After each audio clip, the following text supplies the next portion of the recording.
ابھی ہم 9th class میں ہیں. ہمارے بڑے بہن بھائی شاید پاگل ہو گئے ہیں, خود تو مر رہے ہیں, ہمیں بھی ساتھ میں مروا رہے ہیں. میں نے اسے متانت سے سمجھانا چاہا. وہ کہنے لگی تمہارا کیا جائے گا, تمہیں تو ایک خوبصورت سلم اسمارٹ سی لڑکی مل رہی ہے. لیکن میں, یہ کہہ کے اس نے مجھے سر سے پیر تک دیکھا اور پھر آنسو بہانے لگی. مجھے تپ چڑھ کے رہ گئی. شاید میرا فیصلہ غلط تھا کہ میں نے اس لڑکی سے بات کی. میں نے کہا کوئی بات نہیں بچوں, ساری زندگی مجھ جیسے موٹے گینڈے کے ساتھ ہی تم نے زندگی گزارنی ہے. سوچ سمجھ کے آنا اب میرے گھر, چھوڑوں گا نہیں تمہیں. یہ کہہ کے میں اپنی سیٹ پہ جا کے بیٹھ گیا. پورا دن میں نے اس منحوس لڑکی کی شکل نہیں دیکھی, نہ ہی اس نے میری شکل دیکھی. لیکن ہم نے ابھی تک کلاس میں کسی کو یہ نہیں بتایا تھا کہ ہمارے ساتھ 1 مہینے بعد کیا ہونے والا ہے.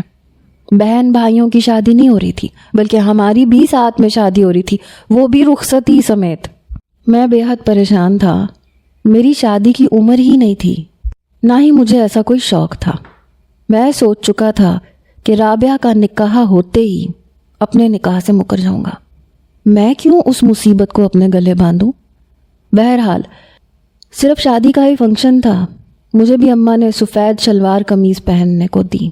کہنے لگی نکاح کے وقت دھیان رکھنا, کتنا حق مہر وہ اپنی بیٹی کا لکھوا رہے ہیں اتنا ہی ہم بھی رابعہ کا لکھوائیں گے. میں نے کہا کیا مطلب, پہلے میرا نکاح ہوگا؟